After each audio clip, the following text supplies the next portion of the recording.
programme matinal La Connexion. En ce temps de confusion et de panique générale, vous avez besoin de vous connecter au trône de Dieu et de maintenir la communion avec le Seigneur. Cette émission, c'est un temps de connexion divine. Baissons la tête pour la prière. Papa, merci pour ta bonté. Merci pour comment tu nous aimes tant. Au moment où nous sommes dans ta présence pour examiner ta parole, je prie qu'à travers ta parole, tu parles à chacun de nous maintenant. Merci Père pour la réponse. Au nom de Jésus, nous avons prié. Amen. Merci beaucoup pour votre grande fidélité. Vous savez, nous venons de commencer cette série d'émissions. Nous avons vu la première émission ou première étude qui nous a parlé du plan originel du Dieu, l'homme créé à l'image de Dieu, parfait, dans un jardin parfait, et Dieu avait un plan pour l'homme. Aujourd'hui, nous considérons l'étude numéro 2, intitulée « Le séisme et la catastrophe ». Oui, le plan de Dieu était établi. Alors, un séisme et une catastrophe se produisit en ce moment. Voyons ceci. Genèse chapitre 3. Nous lisons le verset 1. Le serpent était le plus rusé de tous les animaux des champs que Dieu avait fait. Il dit à la femme, Dieu a-t-il réellement dit, vous ne mangerez pas de tous les arbres du jardin? Voyez la question qui revient comme un leitmotiv. Dieu a-t-il réellement dit? Aujourd'hui encore, vous entendez cette parole. La parole a-t-elle vraiment le même sens? Est-ce que Dieu voulait dire ceci? Est-ce que ce n'était pas à l'époque de Paul, à l'époque d'Abraham? Est-ce que ce n'était pas au temps des Juifs? Est-ce que Dieu a réellement dit? Est-ce que la parole que vous entendez, est-ce que c'est la vraie signification? Est-ce qu'on n'est pas en train de tordre le sang? Dieu est-il aussi mauvais? Dieu est-il aussi méchant pour envoyer tout ce monde dans le feu de l'enfer? Et on oublie alors le temps de Noé, le déluge, on oublie Sodome et Gomorrhe, et on est tenté, le diable continuera de nous poser cette question. Dieu a-t-il réellement dit? La connexion de l'homme à Dieu est basée sur une alliance. Cette alliance était quoi? Au verset 2 et 3. Il nous disait ceci. Alors, la femme répondit au serpent, nous mangeons du fruit des arbres du jardin. Mais quant au fruit de l'arbre qui est au milieu du jardin, Dieu a dit, vous n'en mangerez point, et vous n'y toucherez point, de peur que vous ne mouriez. Voilà le point de l'alliance. L'alliance avec Dieu. La marche avec Dieu est conditionnelle. Dieu dirait toujours à la créature, ne fais pas ceci, ne touche pas à cela, ne va pas ici. Ça, c'est la base de l'alliance. Adam et Ève ont joué avec la parole de Dieu, cette parole immuable de Dieu. La transgression de l'alliance était suicidaire. Dieu peut-il mentir? Et l'homme, cet homme-là, créé à l'image de Dieu, ne pouvait-il pas écouter la voix de Dieu et craindre le Créateur? C'est cela. Vous ne mourriez pas, mais vous serez comme de Dieu, nous dit le serpent, incarné dans, oui, le serpent qui était une incarnation de Satan. Vous ne mourrez pas.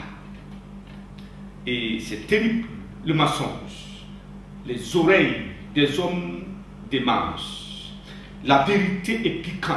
La vérité est dure à comprendre. Mais le mensonge, alors ça passe. Et effectivement. Ève, tu as entendu cela. Va d'abord expliquer ce que tu viens d'entendre à ton mari. Mais non, malheureusement, la convoitise et l'impatience avaient eu raison d'elle. Et elle en mangea. Et elle en donna à son mari qui en mangea.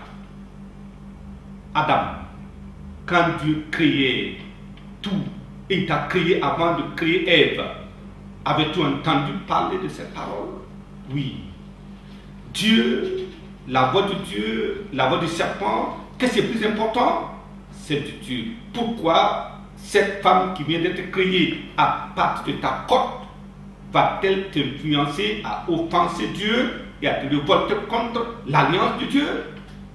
C'est ce qui se passe encore aujourd'hui. Je prie que Dieu nous aide à comprendre que la parole de Dieu demeure immuable. C'était le plus grand séisme, la plus grande catastrophe qui venait de se produire. Tout le merveilleux plan de Dieu pour l'homme était en pleine désintégration. L'homme venait de commettre l'irréparable. Toute la sainteté, la domination et le plan de bonheur éternel de Dieu venait de s'écrouler. La déconnexion de Dieu à l'homme était consommée. L'homme venait de perdre la nature et la ressemblance de Dieu. Voyez, les gens ne comprennent pas.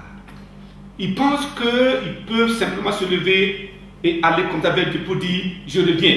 Non, c'est un plan savamment orchestré, établi, qui venait d'être détruit par celui pour lequel alors le plan était établi.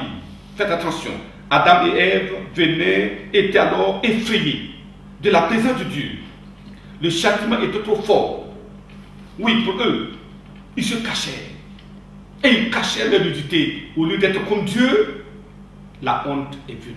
Le péché entraîne la honte, la dépravation. Le péché entraîne la frustration. Le péché entraîne la peur et la frayeur. Ils ont couru, se sont cachés. C'est le fruit de la désobéissance. Depuis l'homme, alors, ce temps-là, Adam et Ève et tous les descendants sont tombés dans la déchéance, la dépravation. Leurs cœurs sont souillés, les consciences obscurcies. L'homme a perdu la présence de Dieu et doit faire face seul à Satan, qui le conduira dans la profondeur de la désobéissance et de la transgression incalculable de la loi de Dieu. Voilà où nous sommes arrivés maintenant. Et les gens ne comprennent pas que c'est sérieux. Les gens pensent qu'on peut se lever comme ça et dire bon, je vais aller vers Dieu et demander la réconciliation. Non, c'est une transgression très profonde qui a créé un séisme dans le ciel et sur la terre. La confusion est survenue dans le monde. Voyez, Adam accuse Dieu. La femme que tu m'as donnée, tu as mise à côté de moi, c'est elle qui m'a donné et j'en ai mangé. La femme accuse le serpent. C'est le serpent qui m'a séduite et j'ai mangé.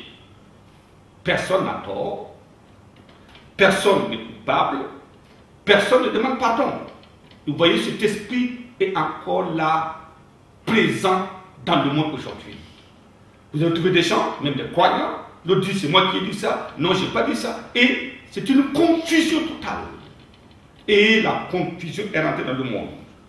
Et aujourd'hui, nous vivons encore les dégâts de cette confusion, bien que beaucoup de choses aient été déjà réglées par Dieu, l'homme s'entête encore à écouter le serpent. Je prie, comme nous allons voir notre troisième étude qui nous montre quelle a été la provision de Dieu, alors je prie que déjà nous comprenions que ce séisme était grand et la catastrophe est grande.